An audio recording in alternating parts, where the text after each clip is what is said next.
ഏവർക്കും ക്രിസ്തീയ വന്ദനങ്ങൾ. വീണ്ടും യേശു കർത്താവിന്റെ നാമം ഒരിക്കൽ കൂടെ വാഴ്ത്തപ്പെടുമാറാകട്ടെ. തിരുസന്നിധി എന്നുള്ള നമ്മുടെ ശുശ്രൂഷയിൽ അപ്പോസ്തല പ്രവൃത്തി ഒരു പഠനം എന്ന നിലയിൽ നാം മുൻപോട്ട് പോവുകയാണ്. പരിശുദ്ധമായ പ്രവൃത്തിയെക്കുറിച്ച് നാം പഠിച്ചുകൊണ്ടിരിക്കുന്നു. 2-ാം അധ്യായം 4-ാമത്തെ വാക്യമാണ് ഈ ദിവസങ്ങളെല്ലാം ചിന്തിക്കുന്നത്. എല്ലാവരും പരിശുദ്ധാത്മാവ് നിറഞ്ഞവരായി തീർന്നു. പഴയ നിയമത്തിൽ അഭിഷേകം അല്ലെങ്കിൽ ദൈവാത്മാവിന്റെ സന്ദർശനം കേവലം ചില പ്രത്യേക വ്യക്തികളിൽ മാത്രം നിലനിന്നപ്പോൾ, പുതിയ നിയമത്തിലേക്ക് നാം വരുമ്പോൾ മാളികമുറിയിൽ കൂടിയിരുന്ന എല്ലാവരും ആത്മാവിൽ നിറഞ്ഞു. പുരോഹിതനും പ്രവാചകനും രാജാവിനും അവരുടെ ശുശ്രൂഷയ്ക്ക് അഭിഷേകം ആവശ്യമായിരുന്നു. അഭിഷേക തൈലത്താൽ അവരെ വേർതിരിക്കുന്നു. അപ്രകാരമുള്ള ശുശ്രൂഷയ്ക്ക് വേണ്ടി അവരെ നിയോഗിക്കുന്നു. മറ്റുള്ളവരിൽ നിന്ന് ഒരു അഭിഷേകം അവരെ വ്യത്യസ്തരാക്കുന്നു.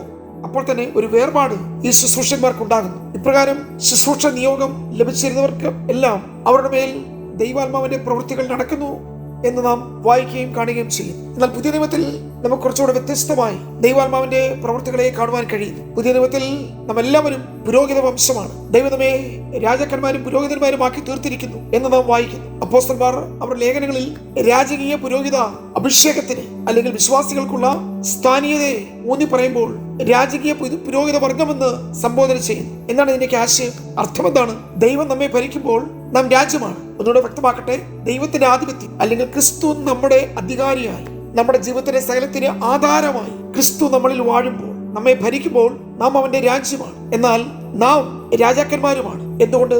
ഒരു രാജാവിന് ഉള്ളതുപോലെ ശക്തിയും അധികാരവും ദൈവം നമുക്ക് നൽകിയിരിക്കുന്നു. മറ്റുള്ളതിനെ നാം ഭരിക്കുമ്പോൾ, മറ്റുള്ളതിനെ നാം വാഴുമ്പോൾ നാം രാജാക്കന്മാരായി തീരും. അപ്പോൾ തന്നെ നാം പുരോഹിതന്മാരാണ്. പുരോഹിതന്മാർക്ക് ആവശ്യമായിരിക്കുന്നത് അവരുടെ സ്വഭാവവും വിശുദ്ധിയുമാണ്, അല്ലെങ്കിൽ ദൈവ സ്വഭാവവും ആന്തരികമായ വിശുദ്ധീകരണവുമാണ്. അപ്പോസ്തലപ്രവൃത്തി ഉടനീളം ഈ ഒരു ആശയത്തിൽ ഊന്നിയാണ് ശുശ്രൂഷകളെല്ലാം തുടർമാനമായി മുൻപോട്ട് പോകുന്നത് എന്ന് കാണാൻ കഴിയുന്നു. അവിടെ പത്രോസ് 11 പേരോട് കൂടെ എഴുന്നേറ്റ് നിൽക്കുന്നു. എപ്പോഴും ഒരു അപ്പോസ്തലിക് ടീം ശുശ്രൂഷയിൽ വളരെ സജീവമാണ്. പുതിയ നിയമത്തിലെ ശുശ്രൂഷകൾ ഒരു വൺമാൻ ഷോ അല്ല. ഞാൻ, എനിക്ക്, എന്റേത് എന്നുള്ള ആശയത്തിൽ ആരും ഒറ്റയ്ക്ക് ഒരു കാര്യം ചെയ്യുന്നില്ല. പത്രോസ് യോഹന്നാനും കൂടെ ഉടനെ ഉറ്റുനോക്കി. ഞങ്ങൾക്കും പരിശുദ്ധാത്മാവിനും ബോധ്യമായിരിക്കും. ഫിലിപ്പോസ് ശമരിയിൽ ചെന്നപ്പോൾ ധാരാളം പ്രിയമുള്ളവർ രക്ഷിക്കപ്പെട്ട് മുൻപോട്ട് വന്നു. പക്ഷേ അവരുടെ മേൽ കൈവച്ച് പരിശുദ്ധാത്മാവിന്റെ വരം അവർക്ക് ഉണ്ടാകേണ്ടതിന് യെരൂശലേമിൽ നിന്ന് അപ്പോസ്തലന്മാരെ വരുത്തി. നാം ഈ അധ്യായങ്ങളിൽ തുടർമാനമായി കാണുന്നത് പുരോഹിത ശുശ്രൂഷയ്ക്ക് വേണ്ടിയുള്ള ഒരുമിച്ചുള്ള ഒരു പ്രവർത്തനമാണ് അപ്പോസ്തലിക സഭയുടെ വിജയം എന്ന് പറയുന്നത്. ഞങ്ങളോ പ്രാർത്ഥനയിലും അതിനെ ശുശ്രൂഷയിലും വിട്ടിരിക്കുന്നു. ബർന്നബാസിനെ അന്ത്യോക്യയിലേക്ക് പറഞ്ഞയച്ച്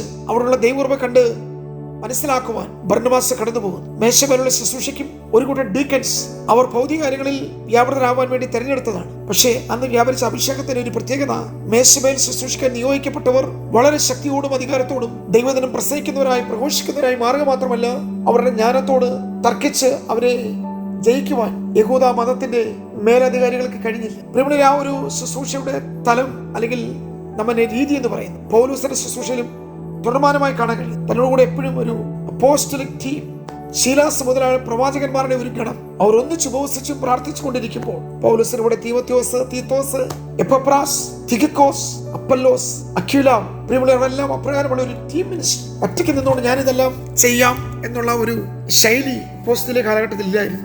അതാണ് ആത്മനിർവ്വം എല്ലാവരെയും ശുശ്രൂഷയ്ക്ക് വേണ്ടി പ്രാപ്തരാക്കുക. എല്ലാവർക്കും സുവിശേഷം പറയാം. എല്ലാവർക്കും എല്ലായിടത്തും പോയി കർത്താവിന് സാക്ഷ്യം വഹിക്കാം. കർത്താവായ യേശുവിന്റെ മഹാനിയോഗത്തെ പൂർത്തീകരിക്കുവാൻ ഈ ആത്മാവിന്റെ നിറവ് നമ്മയും പ്രാപ്തരാക്കും. പ്രിയമുള്ളവരെ, നമ്മുടെ മേലെ ഒരു ശുശ്രൂഷ വരമുണ്ട്. നിങ്ങൾക്കുമുണ്ട് ഒരു താലന്ത്. എല്ലാവരുടെ കയ്യിൽ 5 ആകണമെന്നില്ല. എന്നാൽ എല്ലാവർക്കും ഒന്നുമല്ല. അപ്പോൾ തന്നെ 5, 2, 1.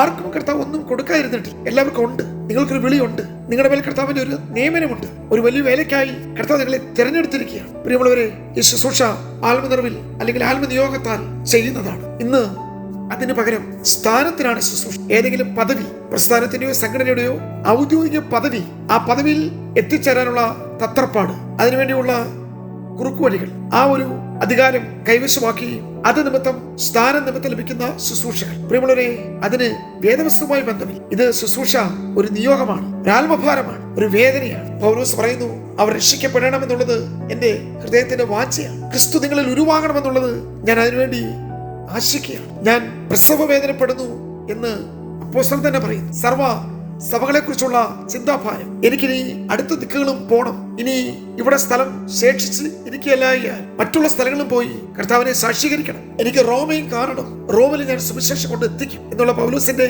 നിശ്ചയദാർഢ്യം. എന്താണ് റോം? 1-ാം നൂറ്റാണ്ടിലെ പൊളിറ്റിക്കൽ പവറിന്റെ ആസ്ഥാനം. ഭൗതിക അധികാരം റോമിലാണ്. ഈ പൗലോസിന് രാഷ്ട്രീയ അധികാരമില്ല, പണത്തിന് പിൻബലമില്ല, സ്വാധീനമില്ല, വലിയ മാൻ പവർ ഇല്ല, മിലിറ്ററി പവർ ഇല്ല, മസിൽ പവർ ഇല്ല, മണി പവർ ഇല്ല. പക്ഷെ തന്റെ വാഞ്ച, ഈ ചങ്ങലയ്ക്ക് പോലും ആത്മാവുണ്ടെങ്കിൽ ചങ്ങലയും രക്ഷിക്കപ്പെടണമെന്നാണ് തന്റെ ആഗ്രഹം. താൻ അതിനുവേണ്ടി എല്ലാമായി തീർന്നു. ന്യായപ്രമാണം ഉള്ളവരെ നേടേണ്ടതിന് ന്യായപ്രമാണം ഉള്ളവനെ പോലെ മറ്റുള്ളവരെയൊക്കെ നേടുവാൻ തനിക്ക് എന്തെല്ലാമായി തീരാൻ കഴിയുമോ പ്രകാരം താൻ ആയിത്തീരുവാൻ സന്മനസ് വെച്ചു. ഇതാണ് ഒരു ശുശ്രൂഷകന്റെ മുഖമുദ്ര. പ്രിയമുള്ളവരെ, നമുക്കും ഇന്ന് ആവശ്യം ആത്മനിറവിന്റെ ഈ ജീവിതമാണ്. സഭയ്ക്ക് നഷ്ടപ്പെട്ടതും ഈ ആത്മാവിന്റെ ചലനവും ആത്മാവിന്റെ നിറവും പരിശുദ്ധാത്മാവിന്റെ ശക്തിയും കൃപാവരങ്ങളുടെ ജ്വലനങ്ങളും ആത്മനദിയുടെ ഒഴുക്കും ആണ് നമുക്ക് നിലച്ചിരിക്കുന്നത്. നമ്മുടെ സഭയിൽ നിന്ന്, കുടുംബങ്ങളിൽ നിന്ന് പറ്റാത്ത ജീവജല നദികൾ ഒഴുകട്ടെ. നഷ്ടപ്പെട്ടു പോയ മഹത്വം മടങ്ങി വരട്ടെ. എല്ലാവർക്കും ധാരാളം കൃപ ലഭിച്ചു എന്ന് പ്രവർത്തികളുടെ പുസ്തകത്തിൽ നാം വായിക്കുന്നെങ്കിൽ മറ്റെന്തുണ്ടായിട്ടും അതൊന്നും പ്രിയമുള്ളവരെ എടുത്തു പറയത്തക്ക സംഗതികളല്ല. നിങ്ങൾക്കുള്ളതെല്ലാം ഉപയോഗത്താൽ നശിച്ചു പോകുന്നു, ജീർണിച്ചു പോകുന്നു, ദ്രവിച്ചു പോകുന്നു, പഴകിപ്പോകുന്നു, അതെല്ലാം ഇല്ലാതെയായി പോകുന്നു. എന്നാൽ പരിശുദ്ധാത്മാവിന്റെ ശക്തിയെ ഒരിക്കൽ കൂടെ അനുഭവിച്ചറിയുവാൻ ഇന്നത്തെ ആധുനിക സഭയ്ക്കും ഇടയാകട്ടെ. മറ്റെല്ലാ നഷ്ടങ്ങളും നമുക്ക് മടക്കിയെടുക്കാൻ കഴിയും. സമ്പത്തും ജോലിയും ആരോഗ്യവും സൗന്ദര്യവും നഷ്ടപ്പെട്ട ഭൗതികങ്ങളും എല്ലാ സ്വത്തും സമ്പാദ്യങ്ങളും എല്ലാം കാലപ്പഴക്കത്താൽ ഓരോ സീസണുകൾ മാറുമ്പോൾ തിരിച്ചു വരും. എന്നാൽ പരിശുദ്ധാത്മാവിനെ നാം അവഗണിച്ചാൽ, പരിശുദ്ധാത്മാവിന്റെ പ്രവൃത്തിയെ മുഷിപ്പിച്ചാൽ, പരിശുദ്ധാത്മാവിന്റെ പ്രവൃത്തിയെ പരിമിതപ്പെടുത്തിയാൽ, ആത്മാവിനെ കെടുത്തിക്കളഞ്ഞാൽ, പരിശുദ്ധാത്മാവിനെ ദുഃഖിപ്പിച്ചാൽ, കൃപയുടെ ആത്മാവിനെ നിന്ദിച്ചാൽ, പരിശുദ്ധാത്മാവിനോട് വ്യാജം കാണിച്ചാൽ, ആത്മാവിനെതിരെയുള്ള ദൂഷണങ്ങളെ ഒരിക്കലും ക്ഷമിക്കുന്നില്ല. അതുകൊണ്ട് നമ്മുടെ മേൽ ഒരു അഭിഷേകമുണ്ട്. ഒരു രാജാവിനെ പോലെയും ഒരു പുരോഹിതനെ പോലെയും നിൽക്കുവാനുള്ള ഒരു അഭിഷേകം, ശുശ്രൂഷിക്കാനുള്ള ഒരു അഭിഷേകം, സേവനത്തിനുള്ള ഒരു അഭിഷേകം, ദൗത്യത്തിനുള്ള അഭിഷേകം നിങ്ങളുടെ മേലുണ്ട്. ഇന്ന് പലക്കാലം ഈ ചിന്ത നിങ്ങൾക്ക് അനുഗ്രഹമായി തീരട്ടെ. നഷ്ടപ്പെട്ടു പോയ ആത്മവരങ്ങളെ വീണ്ടും വീണ്ടെടുക്കുവാൻ, കൃപാവരങ്ങൾ വീണ്ടും പ്രാപിപ്പാൻ ദൈവസ്ഥൽ കാത്തിരുന്ന് ആത്മാവിന്റെ ശക്തി ഒരിക്കൽ കൂടെ പ്രാപിക്കുവാൻ നമുക്ക് ഏവർക്കും കർത്താവ് കൃപ നൽകട്ടെ. God bless.